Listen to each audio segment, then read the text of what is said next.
Di awal film kita akan diperkenalkan pada sepasang suami istri yang tampak begitu bahagia dengan rumah baru mereka bernama Matt dan Cat. Matt, pria bewok idaman emak-emak ini, adalah seorang pelukis yang mumpuni dan begitu mencintai karya seni, tapi juga seorang peminum alkohol yang handal. Sedangkan Cat, wanita cantik, rajin, pintar masak, dan penyayang ini adalah seorang penulis. Mereka berdua tampak kompak membereskan rumah baru mereka. Ketika sedang mengulitin wallpaper di tembok, Matt tak sengaja menemukan pintu klasik, lalu segera membuka pintu dengan kunci yang unik juga. Lalu masuklah mereka berdua ke dalam ruangan. Namun tiba-tiba terjadi hal aneh, di mana lampu di rumah mereka tiba-tiba berkedip.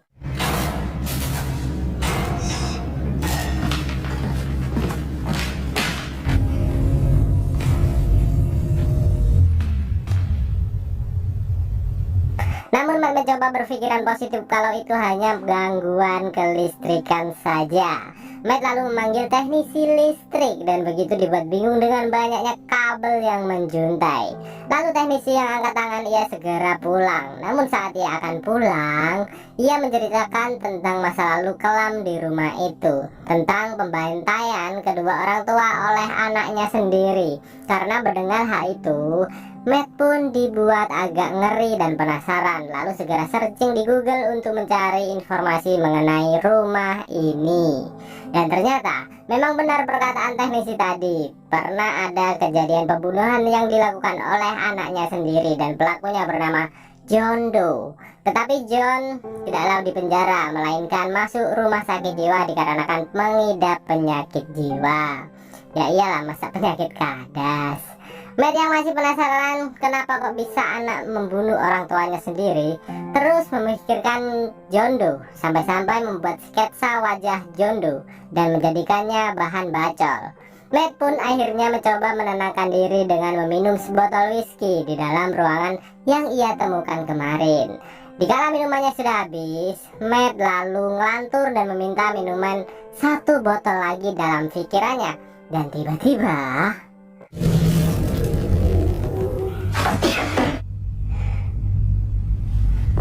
Matt dibuat terkejut karena minuman yang ia minta berada di depannya. Keesokan harinya, Cat yang baru bangun langsung mendatangi Matt yang ada di ruangan itu. Cat bingung karena di dalam ruangan ternyata banyak barang-barang baru yang Cat inginkan, termasuk lukisan yang bernilai jutaan dolar ada di sana. Lalu Matt secara excited menyuruh Cat untuk meminta apa saja yang ia inginkan. Awalnya Cat sedikit ragu dan hanya meminta uang dengan jumlah yang sedikit saja. Lampu pun mulai berkedip dan permintaan Cat mulai terkabul. Karena mulai penasaran, Cat lalu meminta uang dengan jumlah yang banyak. Dan voila, permintaan Cat pun terkabul. Uang yang ia minta muncul di ruangan itu. Bukannya bahagia, Cat malah takut dan ingin keluar dari rumah itu segera. Matt lalu dengan rayuannya mampu membuat Cat luluh dan akhirnya mencoba menikmati keajaiban yang diberikan kepada mereka. Tak lupa juga bergenjot setiap hari adalah mantap. I just aborted my brilliant career.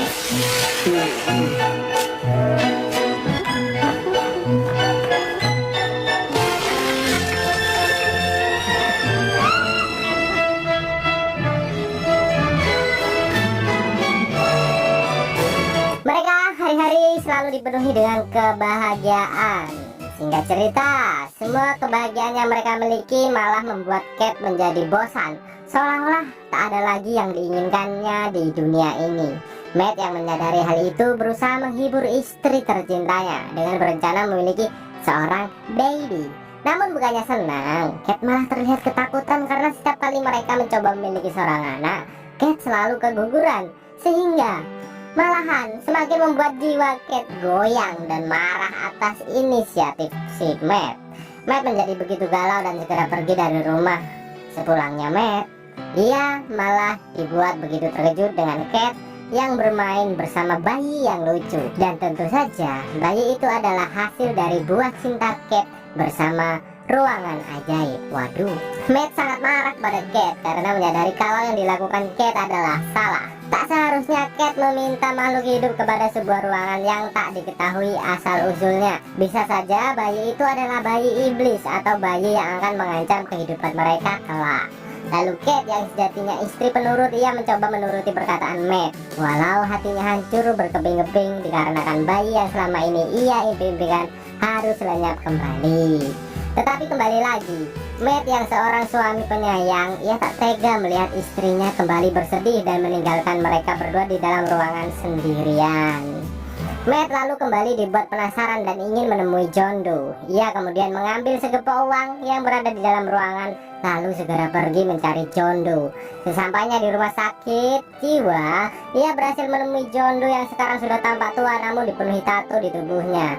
John Doe ternyata sudah mengetahui kalau Matt akan menanyakan perihal ruangan tersebut. Di pertemuan mereka kali ini, John Doe belum membagikan rahasia tentang ruangan ajaib tersebut. Ia hanya memberi saran untuk segera pergi dari rumah itu.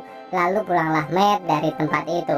Tak lupa ia membeli bensin, namun saat ingin membayar, Matt sangat dibuat begitu kaget karena uang yang ia bawa berubah menjadi debu. Matt lalu dengan panik segera pulang dan mencari tahu apa yang terjadi. Dan benar saja, semua barang hasil dari ruangan ajaib itu, jika keluar melewati garis rumahnya, akan berubah menjadi debu karena dimakan oleh usia.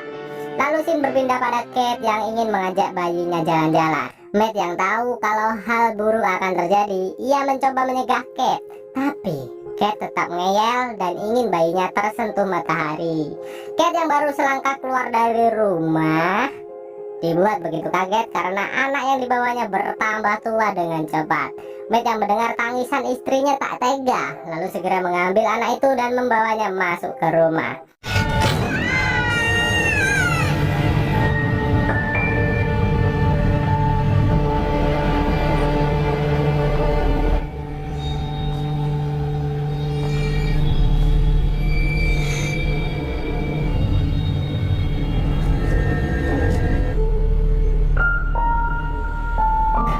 Kini anak itu telah berumur 7 tahun karena termakan oleh usia. Cat setiap hari merawat anak itu dengan penuh kasih sayang dan diberi nama Shane. Cat juga mengajari Shane membaca, menulis, makan, ngomong, coli pakai sabun dan masih banyak lagi. Sehingga hubungan mereka semakin dekat, namun Matt yang tidak pernah menginginkan kehadiran Shane tidak pernah memperdulikannya.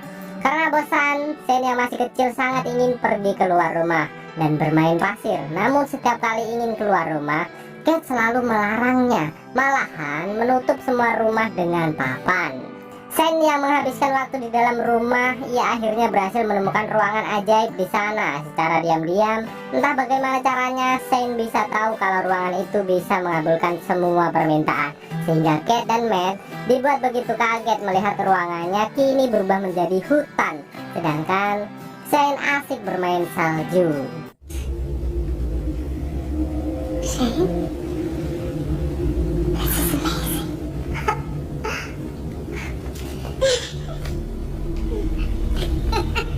Matt yang melihat itu menjadi marah lalu segera menarik Shane dan membantingnya di tumpukan boneka.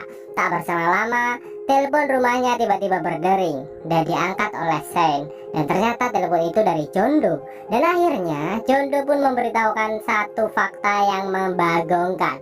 Sebelum orang tuanya mati di rumah itu, orang tua John Doe juga adalah pasangan yang tidak punya anak alias mandul. Kedua orang tua John Doe akhirnya meminta anak dan terlahirlah John Doe. Lalu kembali menjelaskan alasan kenapa John Doe bisa bertahan lama di luar dan tidak mati dimakan usia. Dan faktanya, setiap manusia yang ingin permintaannya menjadi bagian dari dunia nyata ini harus menukarkan nyawanya. Dan bisa dikatakan semua permintaan yang Matt dan Cat selama ini hanyalah khayalan atau berada di dunia yang berbeda. Tapi ternyata diam-diam Cat mendengarkan percakapan mereka dengan telepon lainnya. Dan Cat pun menyadari bahwa dirinya harus mati demi melihat buah hatinya bisa tumbuh dewasa secara normal di luar sana.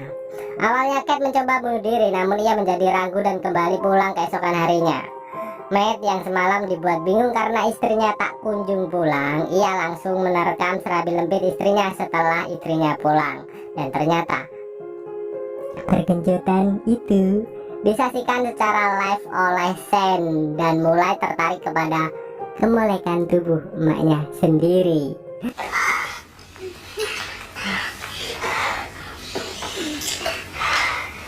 Karena Sen ingin dewasa dan merasakan kenikmatan serabi lempit, ia memaksakan untuk keluar rumah dan berubah menjadi dewasa. Dan tentu saja membuat Matt dan Kate kaget sekaligus panik atas pikiran Sen dan mencoba membunuh Matt karena cemburu ibunya digenjot oleh ayahnya sendiri. Loh kok? Sehingga pertempuran pun terjadi yang membuat Kate pingsan karena kepalanya terbentur. Singkat cerita, Kate pun terbangun dan disambut oleh Matt, lalu bilang kalau Matt telah membunuh Sen saat merebutkan pistolnya tadi. Awalnya Kate merasa sedih, tapi ia bisa merelakan anaknya itu. Saat akan makan bersama, Kate melihat ada kejanggalan yang terjadi pada Matt. Ia kemudian menyadari kalau itu adalah Sen yang menyamar sebagai Matt, dan mereka ada di ruangan buatan yang ada di dalam ruangan itu. Sen pun mulai mencoba menggenjot Kate, namun ditolak oleh Kate dengan paksa. Di sisi lain, Matt mulai terbangun dari pingsannya dan menyadari istrinya dalam bahaya, lalu bergegas masuk ke ruangan itu. Karena ruangannya terkunci, Matt dengan cerdiknya menerobos melalui dinding yang dipenuhi kabel. Setelah berhasil masuk, Matt dibuat heran karena melihat ruangan itu sangatlah mirip dengan luar rumah Matt. Ia lalu langsung menghampiri Kate yang sekarang dibuat bingung karena di sana ada dua Matt, satu Matt yang asli dan satu adalah Sen yang menyamar jadi Matt. Kate yang mengenali suaminya dari batin, ia sudah tahu yang mana Matt asli dan mendorong Sen sampai Sen berubah menjadi Sen yang asli. Waduh, bingung nih. Ketika Matt dan Kate berusaha keluar dari ruangan itu, Sen mempersulit mereka dengan membuat ruangan seperti labirin agar mereka tak bisa kabur dari sana.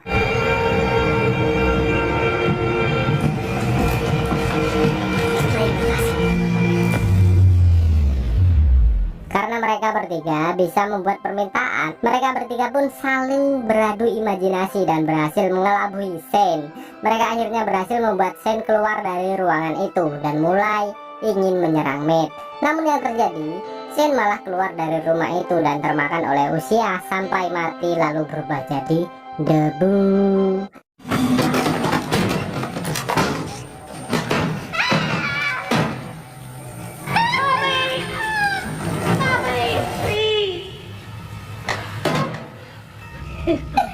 Wow.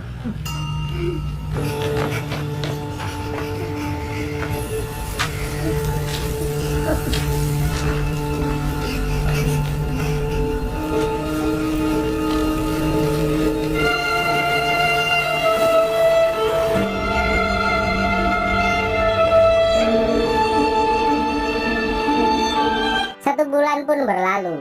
Kate dan Matt tampak menginap di sebuah motel. Terlihat Kate yang memegang tespek dengan hasil yang positif.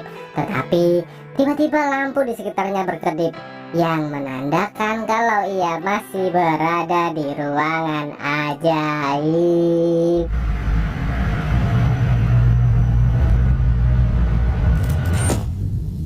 Lalu film pun tamat. Film yang sangat imajinatif tentunya ya bun ya. Nggak kebayang kalau saya diberi permintaan kayak gini. Saya ya tahulah sendiri. Dan untuk yang bingung sama endingnya, saya memiliki sedikit opini yang mungkin akan menjawab sedikit pertanyaan kalian. Jikalau sebenarnya Matt yang asli telah meninggal atas bentrok yang terjadi antara Sen dan Matt saat merebutkan pistol, dan sepertinya Sen yang telah menyadari dirinya akan diketahuan oleh Kate, ia mencoba membuat rekayasa kalau Sen yang asli telah mati, berubah menjadi debu, sehingga Sen bisa leluasa menikmati mendapatkan kasih sayang seperti Kate menyayangi Matt gitu. Hal ini juga diperkuat kalau Matt yang dulunya bertahun-tahun mandul kok bisa-bisa dalam sebulan menjadi nggak mandul gitu. Padahal saya ingat Kate, ia cuman bercocok tanam dengan Matt seorang. Baiklah saudara-saudara, itu saja yang mampu saya sampaikan. Jika ada tutur kata yang salah, mohon maaf. Sehat selalu, bayar parkir biar